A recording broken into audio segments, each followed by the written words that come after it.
Hey guys, it's your girl ZOESHAAA and welcome back to my YouTube channel. By the title, you can obviously tell what we're going to be talking about in today's video. It's going to be basically talking about the things that you need to be taking care of 12 months before your wedding. So exactly a year before your wedding, these are the things that you should be doing, considering, taking care of, all of that good stuff. So without further ado, let's just jump on right into the video. Okay, now for those of you who are just coming to this series on my channel and this is the first video that you are watching, depending on where you are in your planning, previously what we discussed is the initial stages. You got engaged, announcing your engagement, discussing wedding expenses and setting a budget, picking a date, starting to look for a location, venue, or destination wedding package, and selecting an on-site wedding planner. Now, as I said earlier, we are now 12 months away from the wedding. Not me necessarily, but just in terms of the planning. And so 12 months before, the first thing that you need to do is choose your bridal party if you're having one. Now, not every wedding has a bridal party. Obviously, most weddings do have a bridal party, but not everyone does.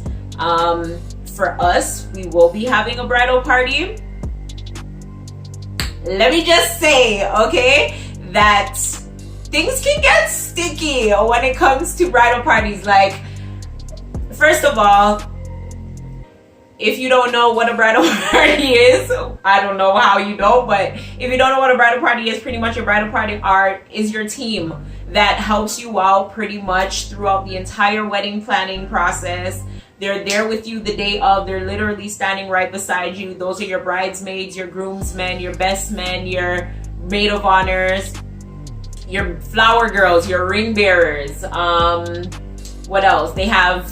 Somebody said something to me about if I'm gonna have a page boy, ushers. Like, there's all things included in a bridal party. Now, as I said, not everybody has them. We will be having a bridal party. Pretty much what we did, like we do with everything else in terms of the wedding planning, is we sat down, we discussed, you know, certain people who we just really felt like needed to be there, not as a guest, but like a part of, you know, our team. So that's how we pretty much sat down and formulated everything. Pretty much for my spouse, his bridal party consists of family. So it's his brother, he has cousins, my brother Tajil will be a groomsman. And then he has like some of his like closest best friends, but that's pretty much who's gonna be in his bridal party. For myself, well, I have his niece, who he considers like a daughter, as one of my bridesmaids. I also have one of his cousins as one of my bridesmaids. And then, you know, my authentic goodies, them as my bridesmaids. You got Sammy, Sandy, and Sade. All three of them will be taking part in my wedding. And then for my friends that are here in Canada, I have my friend Kamisha as well as my friend Nedra, who are going to be bridesmaids. I hope I'm not forgetting anybody. Ria, Hannah, Kamisha, Nedra, Sammy, Sandy, Shadi. Oh shoot! And Kiana, my sister. I'm like, what? Wait, what? Oh my God, Kiana, I'm sorry if you watch this. I'm sorry, baby. I did not forget. You know, my bridesmaid, my sister. She's also going to be taking part in my wedding as well. So, yeah, yeah. And these girls, like, as I said, the girls that are taking part really mean a lot to him, so it only made sense to have them in my wedding party. And then my friends, like,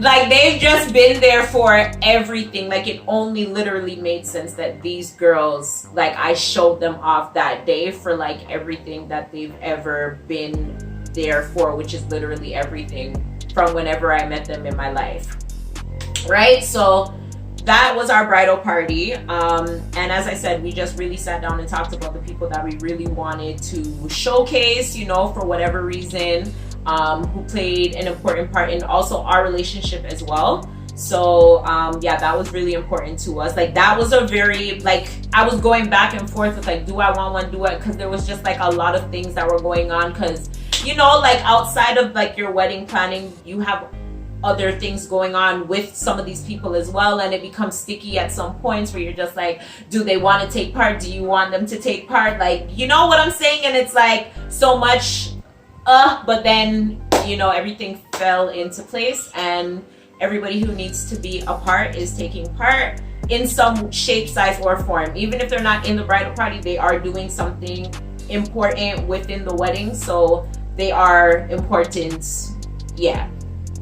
Yeah, I know some people just don't like the spotlight, so that's why some people are just not gonna, you know, and I'm asking my bridesmaids to do certain things as well, so not everybody is comfortable with doing the things that I'm asking them to do. So yeah, that's just pretty much what it came down to. The next thing would be to develop your guest list or decide on an elopement. Honestly speaking, I really did want to just elope. I was ready to just go get it done and call it a day. Like the whole wedding thing, like I just wasn't about that life, but my husband was just like, we're gonna regret it.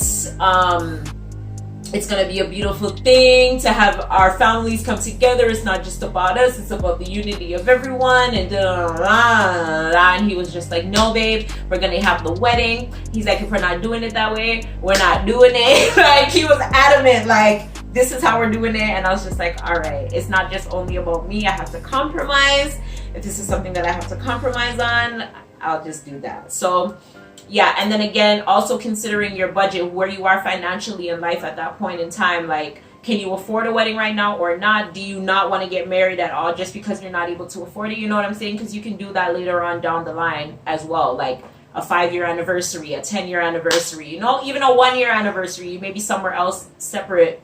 You may be somewhere else a year later in life. So do what works best for you. Like if you know like you want to have a wedding, go ahead, save towards it, plan towards that, do whatever makes you happy. If you don't want to do it and you just want to go ahead and elope, do that as well. Like there's no wrong way to do it. At the end of the day, like I've been saying throughout this entire process, it's about the husband and the wife to be. Whatever they want to do is what they want to do. The only other reason why I didn't consider the elopement is because I know that there's a lot, as much as I don't want to say I don't care, but like it's my life. I gotta do what I gotta do. If I'm happy at the end of the day, that's all that really matters to me.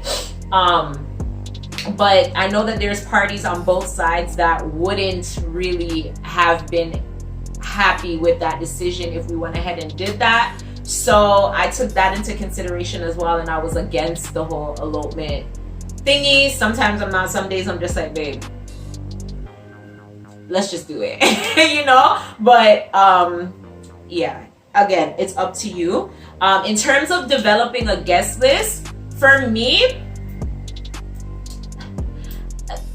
there's just a lot of people I was not really wanting to invite, like even in terms of family, all the type of stuff, because you know there's just people that are just genuinely not happy for you. So it's like, why would I even consider putting you down on my guest list? You know what I'm saying? Like the people that I want there looking or experiencing this moment with me are people that genuinely love and care for me. Like that's all that I want. I don't want to have to be looking out there knowing like this person is in their mind is thinking this and that and Ray or whatever. You know what I'm saying? Like I don't want that type of vibe, because if anybody knows me, they know like I feed off of vibration. Like if I feel like somebody or something is not right, you're gonna see it on my face and I'm gonna have to say something. And I don't want to be rude or disrespectful to anybody on my wedding day. Like I don't want to have any issues. I don't want to be upset with anybody. I don't want anybody to irk me. None of that, you know? So I would just rather not that. But what I did was to make the list, I just went through and I put like everybody down first. So how I did it was I started with parents, then I started with siblings, if they had any kids, spouses, then I went on to like, for both sides, I went on to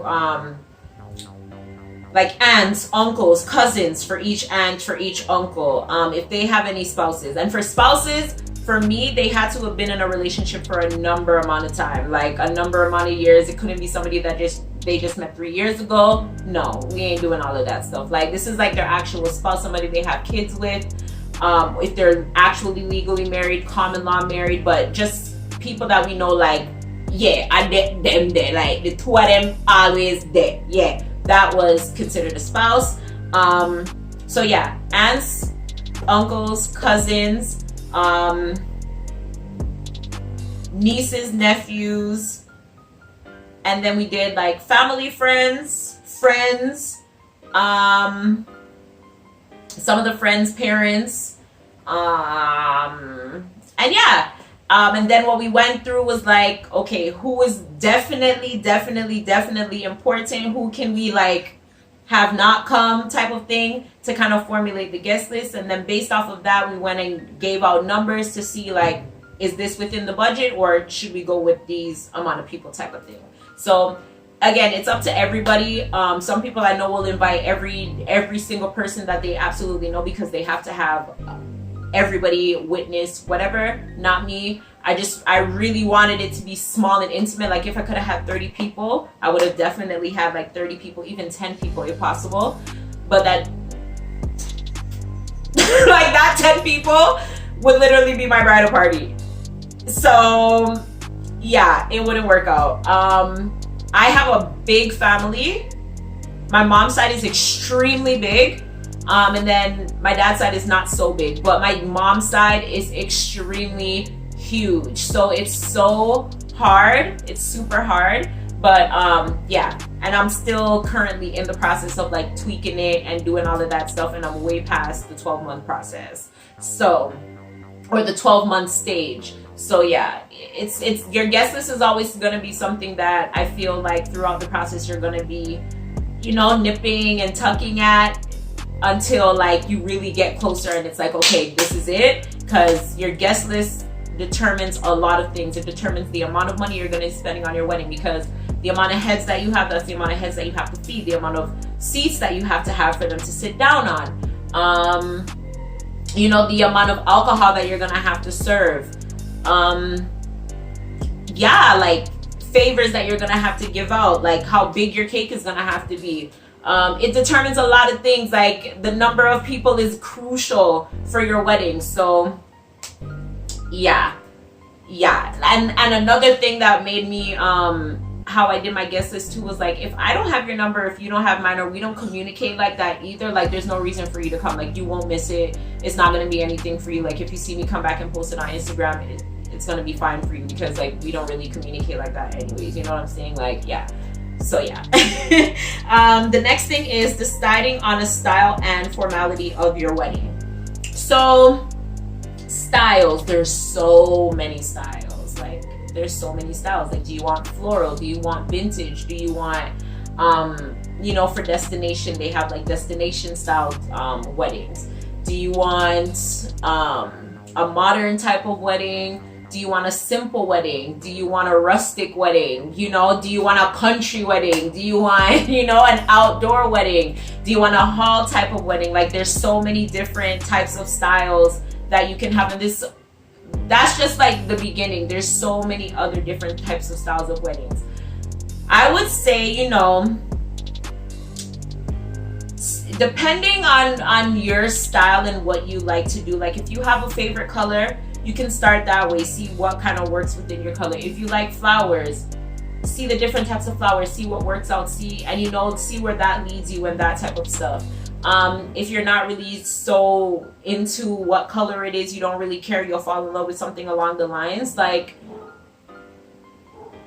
just Google, like, honestly, Google any type of word and something for that type of wedding will definitely come up. Like, weddings of whatever the year it is that you're going to be getting married in, you might see a style that you like. You know what I'm saying? It all really just comes down to what it is that you like. What you like is your style. Like, your style is your style. You're going to see a wedding out there that you like, but it's not really going to be 100% what you want. You know what I'm saying? It's going to have to be for you at the end of the day. So every wedding is going to definitely be unique in its own special way. But yeah, I think that just really depends on the type of style. And with that as well, it's also going to depend on your venue too. So, you know, although decor nowadays, you can make anything. You can be inside and you can make it look like you're outside. You can be outside and you can make it look like you're inside. So as long as you got your money, honey, you can make your vision come to life anywhere you want to do it. Anywhere you want to do it. It could be at a park downtown. You can make your vision come to life, okay? In terms of formality, yeah, that is a big thing.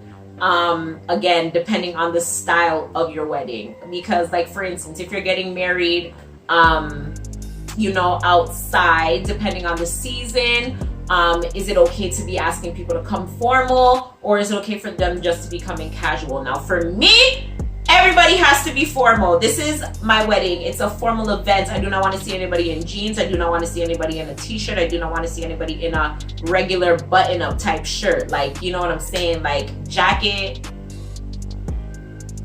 gown type formal event. Okay, honey? So yeah, like, I knew right off the bat that is exactly what I want, because, like, classic is the word that I keep using. Like, classic, elegant, timeless.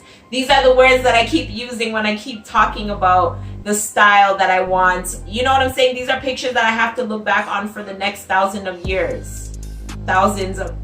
You know what I'm saying? So yeah, even my guests, they have to be up to par. Hello? Like, this is only happening one time. So no, formal definitely for me. But again, depending on the style of your wedding. I mean, beach weddings, you know, a lot of times people ask people to come casual. But I mean, formal can work too, you know, depending on what's happening afterwards. Where's the reception going to be? Do you want people in shorts and sundresses, like, in a really fancy banquet hall? Not necessarily, but again, depending on your style and what you want for your wedding, do what goes for you. For me, no.